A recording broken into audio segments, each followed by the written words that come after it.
mjaftueshëm. Dhe unë po besoj që pse do t'i konvenonte zotit Kurtit është një hipotezë ime, për shkak se pas zgjedhjeve që eventualisht do të marrin për qeveri dhe pastaj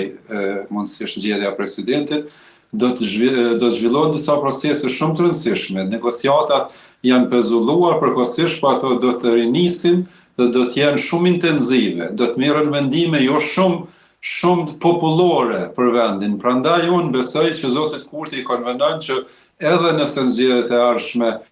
bie pak në përqindje, sepse nuk është më 28 vjetori, nuk janë një pjesë e madhe mbështetësve të zotit Kurti, votuesve të zotit Kurti që llogaritet votat nga diaspora, atëherë do të kemi një rezultat ku imponohet patjetër një partner i koalicionit për të formuar qeverinë,